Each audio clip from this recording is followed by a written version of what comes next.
Welcome बच्चों। बच्चों आज हम अपने उसी चैप्टर को लास्ट वीडियो में जो हमने देखा था उसको आगे बढ़ाते हुए अध्ययन करेंगे धर्मनिरपेक्षता की आलोचना की।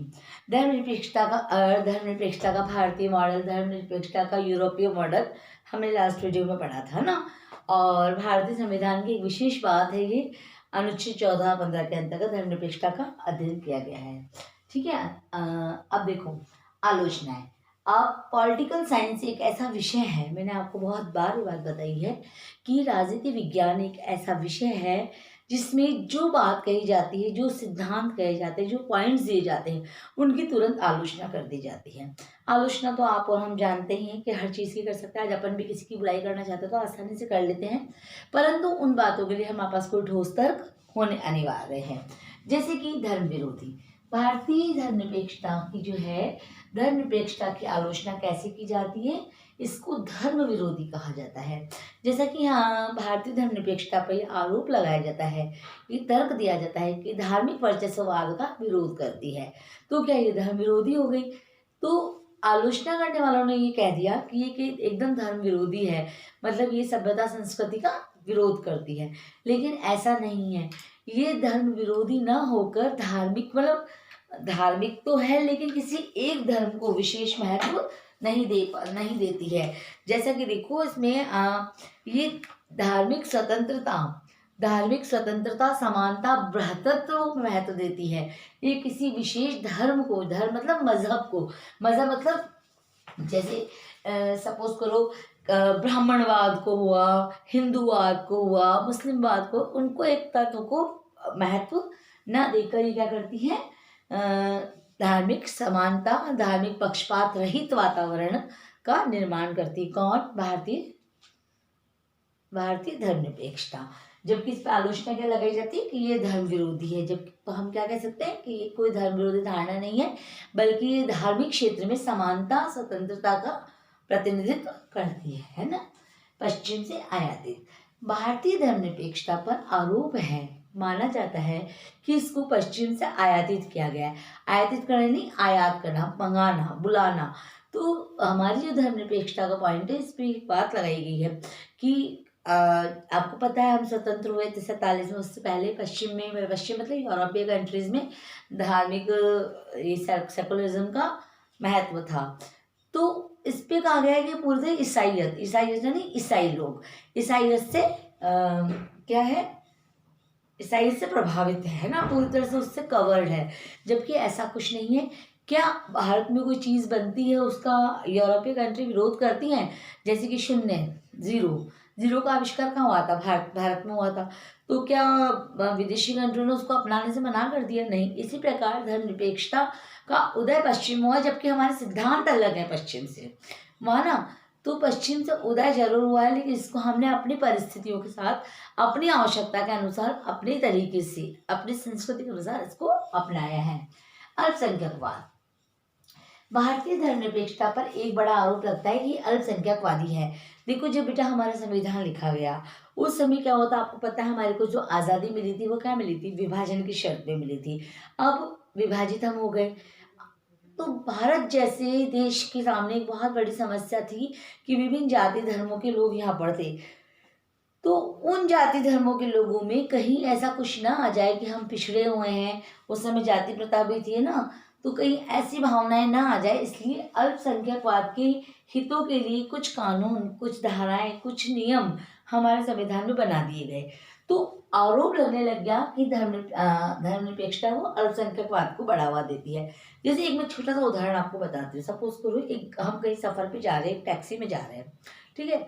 एक टैक्सी में हम 5-6 लोग हैं। 5-6 लोगों में से एक व्यक्ति है जो सिगरेट पीता है या दारू पीता है या कुछ भी गलत शौक करता है।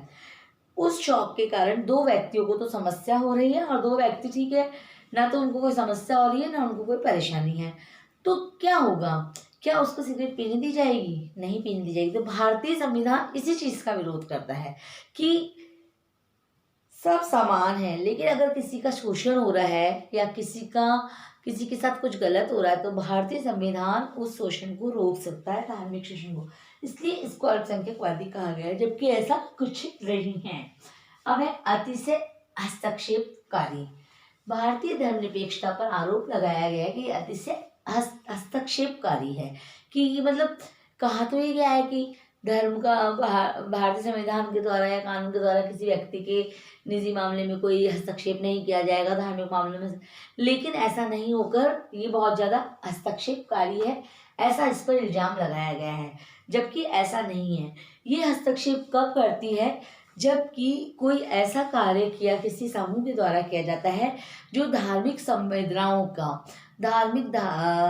हमारा जो संविधान है उसका, हमारा जो संविधान लिखा गया है उसकी धाराओं का उल्लंघन करता है, तब हमारी जो धर्मनिरपेक्षता है वो संविधान जो है धर्मनिरपेक्षता के मामले में बोलने का अधिकारी बन जाता है। तो कभी कभी इस संविधान को शांति बनाए रखने के लिए भी क्या करना पड़ता है बच्चों, हस्तक्षेप करना पड़ता है। इसके पश्चात है वोट बैंक की राजनीति। अब वोट बैंक क्या होता है, क्या आपको मैं बताऊं। वोट बैंक का मतलब होता है कि जो हमारे राजनेता हैं वो अपने स्वार्थ के लिए, है ना, वोट के लिए कई बार धार्मिक भावनाओं को उकसा देते हैं, है ना, हिंदू मुस्लिम दंगे करा देते हैं, और जो अपने ST SC OBC वगैरह है इनको भी भड़का देते हैं कुछ बातों से।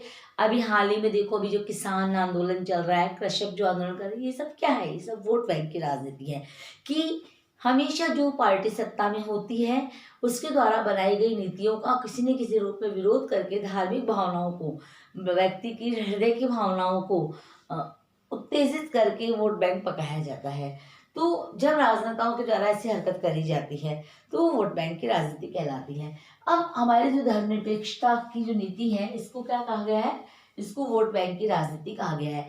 इसके लिए इस पे आरोप लगाया गया है कि जब भी कोई इलेक्शन होते हैं तो राजनेताओं के द्वारा धर्मनिरपेक्षता के नाम पर वोट बैंक को पकाया जाता है, यानी अपने अपने वोट को पकाया जाता, वोट यानी मत, है ना, को पकाया जाता है।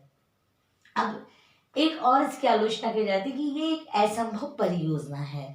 ऐसा कहा जाता है कि जिस प्रकार हमारे संविधान में जो धर्मनिरपेक्षता की परिभाषा दी गई है, जो धर्मनिरपेक्षता का अर्थ लगाया गया, वो क्या है, एक असंभव परियोजना है।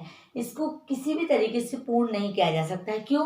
क्योंकि सभी वर्गों को, सभी धर्मों को, सभी समुदायों को, सभी संप्रदायों को किसी भी तरीके से संतुष्ट नहीं किया जा सकता। कभी कभी ऐसा हो जाता है कि सरकार द्वारा सही कार्य किए जाने पर भी उसकी आलोचना की जाती है और उसका शोषण किया जाता है, मतलब विरोध किया जाता है, सॉरी, है ना। तो जो धर्मनिरपेक्षता की परिभाषा दी गई है, जो धर्मनिरपेक्षता का कहा गया है, उसको एक असंभव परियोजना बताकर इसका विरोध कर दिया। तो क्या आप इस बात से सहमत हैं? मैं तो इस बात से बिल्कुल सहमत नहीं हूँ। इन आलोचनाओं का जब हम विरोध लिखते हैं या सारांश लिखना चाहते हैं तो हम किस प्रकार लिखेंगे?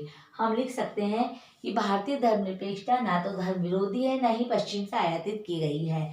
ये अल्पसंख्यकवाद को बढ़ावा नहीं देती है और किसी भी तरीके से हस्तक्षेपकारी नीतियों का पालन नहीं करती है। वोट बैंक की राजनीति और असंभव परियोजना तो ये कतई नहीं है। तो अब हम शायद समझ गए कि हमारा चैप्टर यहाँ पे कंप्लीट हो जाता है। बच्चों, मैं एक चीज़ आपको इस चीज़ में बताना चाहती हूँ। देखो, यहाँ पर आपके एक बात बताई गई है, इसके अंदर आपके पेज नंबर 122 पर, है ना, ये चीज़, तो ये सूची दी गई है। अब ये सूची जब दी गई है आपको, तो इस सूची को दिए जाने का क्या कारण है? इस सूची को दिए जाने का कारण है कि क्या जो भी आलोचनाएं की गई हैं वो क्या सत्य हैं। देखो, इतनी हमारे यहाँ पे गणतंत्र दिवस, शिवरात्रि, होली, महावीर जयंती, गुड फ्राइडे, बुद्ध पूर्णिमा, ईद उल फितर, ईद उल जुहा, स्वतंत्रता दिवस, जन्माष्टमी, मुहर्रम, महात्मा गांधी जयंती, दशहरा, दीपावली, ईद मिलादुन्नबी और गुरु नानक जयंती, क्रिसमस डे, इन सबका हमारे यहाँ पे अवकाश होता है। तो क्या ये धर्मनिरपेक्षता का प्रमाण नहीं है? ये बिल्कुल धर्मनिरपेक्षता का प्रमाण है। अर्थात हम अपने जो विचार हैं उनके द्वारा हम कह सकते हैं कि भारतीय संविधान में धर्मनिरपेक्षता जो शब्द है वो एक तरीके से हृदय से निकला हुआ तत्व है और हमारे हृदय में ये समाहित है। ठीक है, सभी धर्मों का हम लोग आदर करते हैं, सभी त्योहारों को हम लोग मनाते हैं। ठीक है, आलोचना वगैरह की जा सकती है, परंतु किसी भी रूप में हम इसको धर्म विरोधी भावना नहीं कह सकते। ठीक है, ये हमारा टॉपिक यहाँ क्लियर हो गया। आप इससे संबंधित प्रश्न उत्तर करना और समझ में भी आ ही गया होगा। थोड़ी लैंग्वेज आपकी जो बुक अब की बार आई है ये एनसीईआरटी की बुक है बेटा। इनकी लैंग्वेज थोड़ी टिपिकल है, लेकिन सारांश वही निकलता है जो हम आप लोगों को बताते हैं, है ना। तो आप लोग घबराइए नहीं, इस लैंग्वेज को आप पढ़िए और अपने शब्दों में इजी करिए, ठीक है बेटा। Okay, is that clear?